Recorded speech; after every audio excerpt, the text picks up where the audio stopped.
అధ్యక్ష బాధ్యతలు చేపట్టిన దగ్గర నుంచి రోజు రోజుకి ఆమె తన వాగ్ధాటిని అలాగే విమర్శల్ని వాల్యూమ్ పెంచుకుంటూ వచ్చారు. దాన్ని తట్టుకోలేనటువంటి జగన్మోహన్ రెడ్డి తన చేతిలో ఉన్నటువంటి తన సొంత పేపర్ అయినటువంటి సాక్షిలోను, సాక్షి మీడియాలోను, ఎలక్ట్రానిక్ మీడియాలోను, ముఖ్యంగా సోషల్ మీడియాలోను దాడి ప్రారంభించాడు. అది ఎంత దారుణంగా ఉందంటే, అసలు షర్మిల రాజశేఖర రెడ్డికి పుట్టలేదు, విజయమ్మకు పుట్టలేదు, తెచ్చి పెంచుకున్నారు అనేటువంటి ఇది కూడా వాళ్ళు ప్రచారంలోకి పెట్టేశారు. అంటే జగన్మోహన్ రెడ్డి చెల్లి కాదు ఈమె, రాజశేఖర రెడ్డి రక్తం పంచుకొని పుట్టిన బిడ్డ కాదు అనేటిది ఒక పక్కన చేస్తూ, రెండోది తన భర్త పేరు ఇంటి పేరుతో ఆమెను పిలవటం, ఆమె వైఎస్ ఎడుగూరి సంధింటి రాజశేఖర రెడ్డి కూతురుగా కాకుండా అనిల్ ఇంటి పేరుతో ఆమెని షర్మిలా శాస్త్రి అని చెప్పి పిలవటం. ఇది కాకుండా అసలు ఇంకా దారుణం ఏంటంటే, ఈమె భర్త సోనియా గాంధీని కలిసి జగన్మోహన్ రెడ్డిని జైల్లోనే ఉంచండి, షర్మిలాకి చీఫ్ మినిస్టర్ ఇవ్వండి, కాంగ్రెస్ పార్టీని బలోపేతం చేస్తాము, కాంగ్రెస్ పార్టీలోనే ఉంటాం, దాన్ని బలోపేతం చేస్తాం అని చెప్పారని, అందుకు ప్రణబ్ ముఖర్జీ గారు సాక్ష్యం అని చెప్పి ఆ కథనాలు కూడా వండి వార్చారు. ఎందుకంటే జగన్మోహన్ రెడ్డికి అలవాటైనటువంటి విద్య.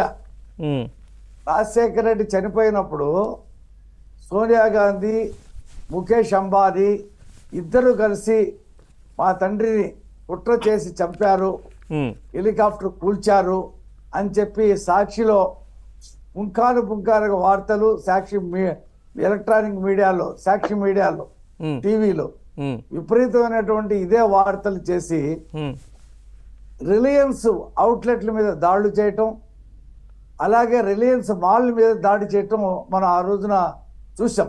అవును. అయితే ఆ తర్వాత ఈయన ముఖ్యమంత్రి అయిన తర్వాత అదే ముఖేష్ అంబానీని రెడ్ కార్పెట్ వేసి ఆయన ఇంటి దగ్గర, జనరల్ గా ఇంట్లోకి వస్తారుగా, ఈయన రెడ్ కార్పెట్ వేసాడు. ఎయిర్పోర్ట్ లో కూడా రెడ్ కార్పెట్ వేయించి ఆయన రిసీవ్ చేసుకోవటం, విందు భేటీలు, అతనికి బ్రహ్మాండమైనటువంటి విందు ఇవ్వటం, అతను చెప్పినటువంటి పరిమళనత్వానికి రాజ్యసభ కట్టబెట్టడం, రాజ్యసభ సభ్యత్వం ఇవ్వటం మనం చూసాం.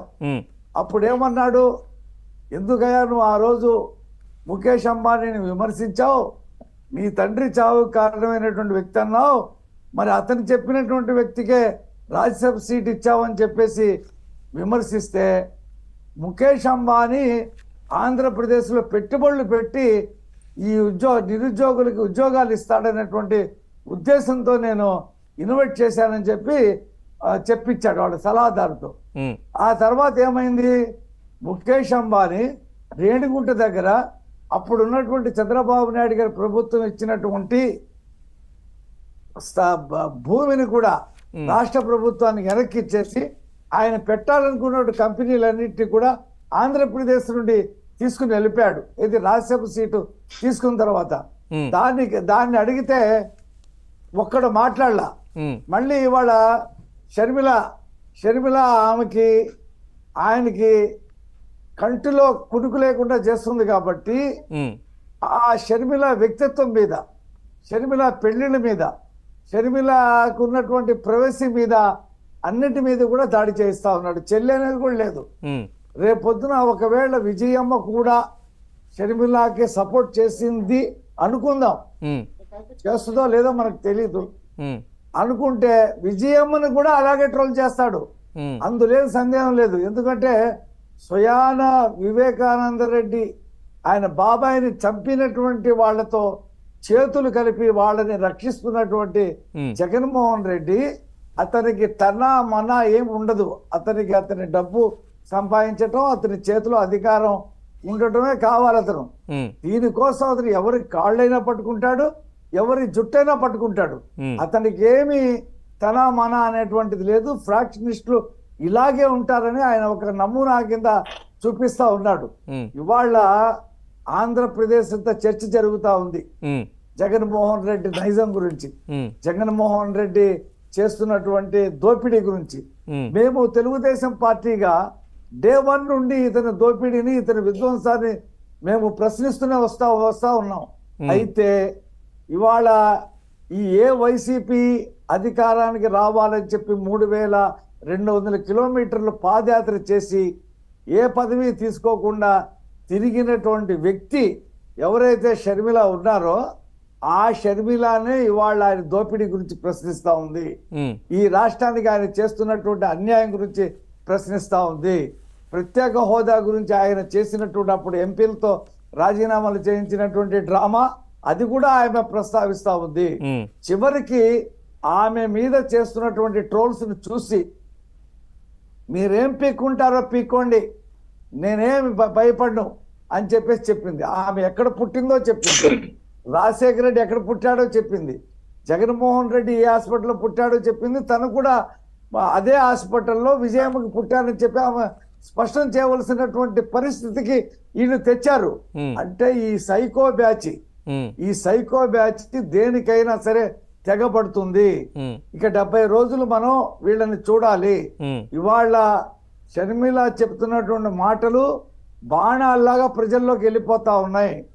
ఇతని అబద్ధాలు పటాపంచలు చేస్తా ఉంది.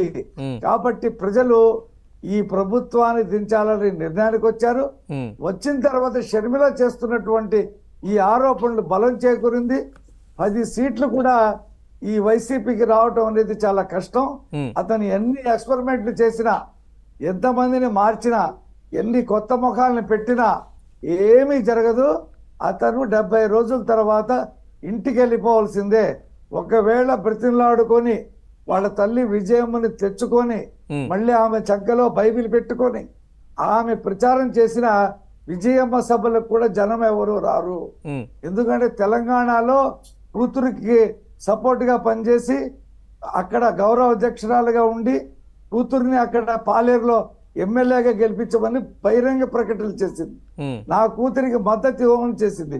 అదే ఆంధ్రప్రదేశ్ కి ఆడ కూతురు వస్తే ఏ వైసీపీ అయితే ఆమెకి గౌరవ అధ్యక్షురాలు తీసేసి ఇక్కడ నుండి తరిమేస్తే హైదరాబాద్ వెళ్ళిపోయిందో, ఆమె ఏ ముఖం పెట్టుకొని వచ్చి ఈ రోజున జగన్మోహన్ రెడ్డికి సపోర్ట్ చేస్తుందని చెప్పి ప్రజలు అడుగుతారు.